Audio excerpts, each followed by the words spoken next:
27 learners. I am Sir Mauricio of Mabini National High School, and our lesson for today is about the process of cement mixing and its tools. Today, we will be able to know the different cement mixing tools and the process on how to mix it. Are you excited with our lesson? I know you are. In this lesson, you will be able to identify the tools and materials needed in cement mixing.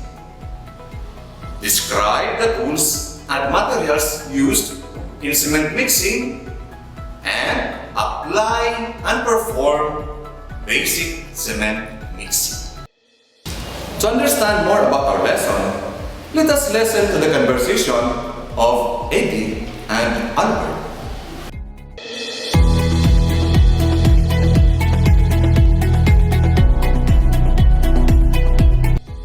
What is he doing, Eddie?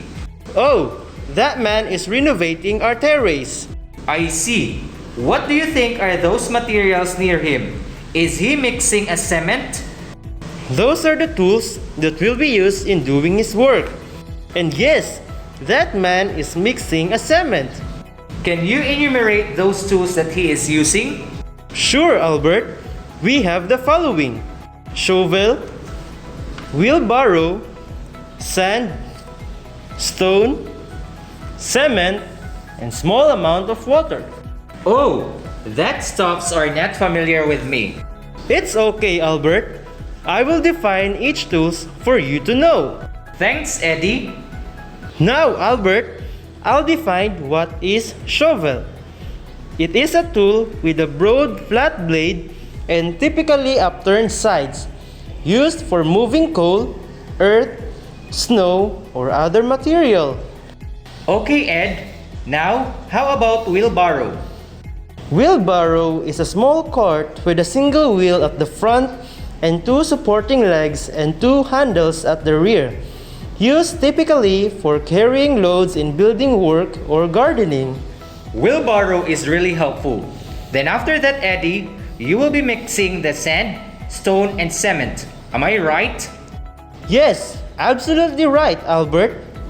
Thank you for sharing your knowledge, Ed. Sure thing, Albert.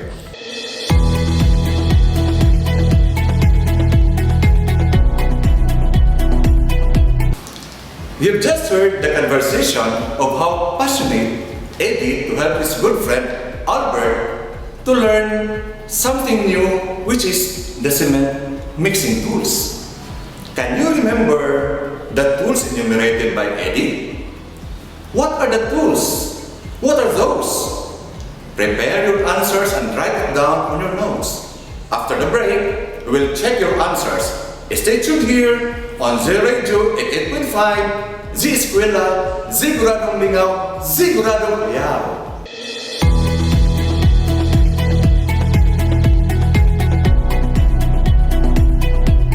The Radyo Z-eskwela program of the Division of Davao de Oro is being brought to you by Nueda Builders Construction and Supply Incorporated, Maverick Builders Incorporated, Mitch Construction and Supply, Archicons Architectural Construction and Supply, DB Construction and Supply, Hanaway Builders Corporation, Phoenix Corvada Tagum Gasoline Station, Master Construction and Supplies, Mackenzie Builders, GP&H Construction Incorporated, Metro Gear Construction Corporation, NEN Builders and Development Services Corporation, Max Mays Enterprises Incorporated, We Inc. Construction Company, Rangay Construction and Supply, East Sussex Enterprise, WM Construction, Councilor Boogie and Miss Marjorie Vertodazo, Icon Builders and Supply, and Apex Mining Company Incorporated.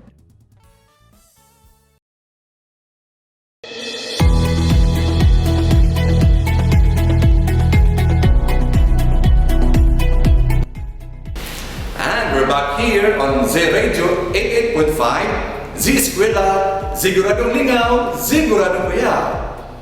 Now, let us continue to listen to the conversation of Eddie and Albert on how the process of mixing cement is done.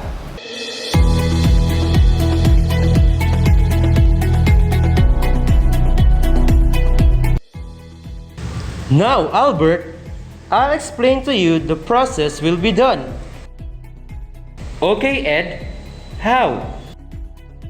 First, purchase the right amounts of cement, sand, and stone. The precise ratios will vary depending on the type of cement. So make sure to check your bag or the instructions that came with your cement. However, as a general rule of thumb, you will need 1 part cement, 2 parts sand, and 4 parts stone. Okay, Ed. I get it. What's next? Assemble your supplies. Mixing cement is a messy process that requires a lot of attention. Assemble your supplies ahead of time. You will need your cement, sand, and stone, as well as a bucket, a wheelbarrow, and a shovel or similar tool for mixing. Focus is so important too. How about the next step, Ed? Mix the ingredients together, though they'll be mixed later. It's a good idea to have the dry mix thoroughly incorporated before adding the water. After pouring your cement, sand, and stone into the wheelbarrow, use a shovel or similar tool to mix the ingredients together until you have an even, uniform mixture. That are just the things I can share with you as what Sir Dennis discussed during our lesson. Thank you so much, Eddie. You really helped me a lot. Sure thing, Albert.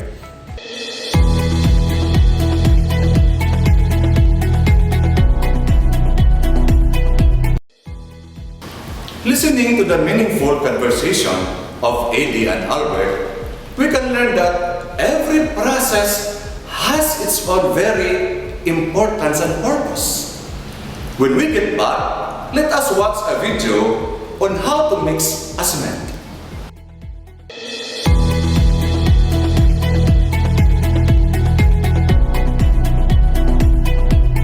The Radyo Z-eskwela program of the Division of Davao de Oro is being brought to you by Nueda Builders Construction and Supply Incorporated, Maverick Builders Incorporated, Mitch Construction and Supply, Archicons Architectural Construction and Supply, DB Construction and Supply, Hanaway Builders Corporation, Phoenix Corvada Tagum Gasoline Station, Master Construction and Supplies, Mackenzie Builders, GP&H Construction Incorporated, Metro Gear Construction Corporation, NEN Builders and Development Services Corporation, Max Mays Enterprises Incorporated, We Inc. Construction Company, Rangay Construction and Supply, East Sussex Enterprise, WM Construction, Councilor Boogie and Miss Marjorie Vertodazo, Icon Builders and Supply, and Apex Mining Company Incorporated.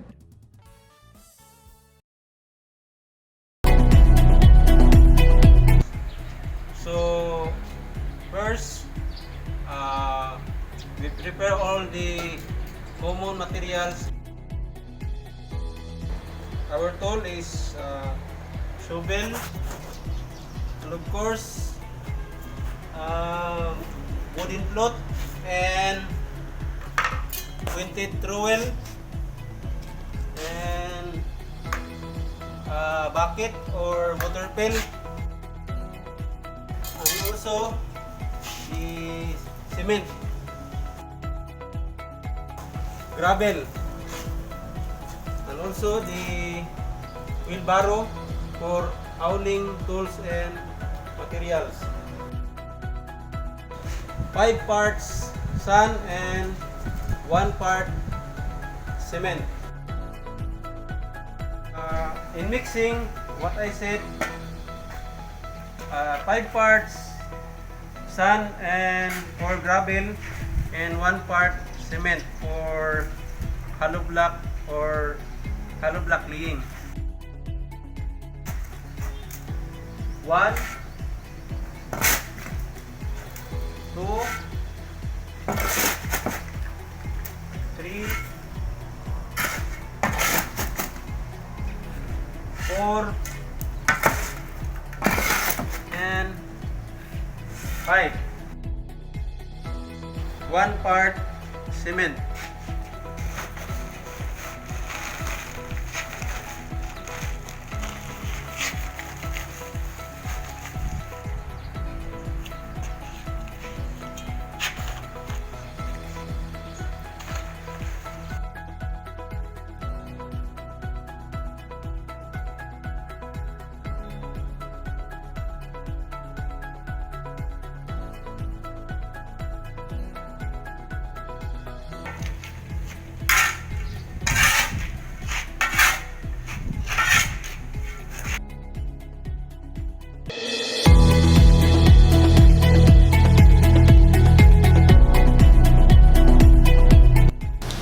That's how easy the process is. I hope you have taken down notes and studied it to refresh your knowledge. So my dear grade 7 learners, I hope you have learned a lot today. Once again, this is Sir Dennis Mauricio saying thank you, God bless, and stay safe. Radyo Z-eskwela Executive Committee. The School's Division Superintendent, Eufemia T. Gamutin Seso 5. Assistant Schools Division Superintendent, Dr. Romel R. Handayan. OIC Curriculum Implementation Division Chief, Karina S. Frasco. School Governance and Operations Division Chief, Dr. Ruben J. Riponte. Members: Cecilia Morales, Dr. Hilda A. Opeña, Dr. Arlene B. Lim, Dr. Eldecris B. Calzadora, Dr. Dexter A. Siquinia, Nohara O. Pinute, Noemi P. Canales, Dr. Grace D. Pontillas, Virgilito C. Pabrices, Juanito Lapiceros, Engineer Norberto S. Manlangit, Jomar M. Dumupoy, Bob Dalan S. Milabat, Medard T. Ampit, and Paz Eugenia Villusino.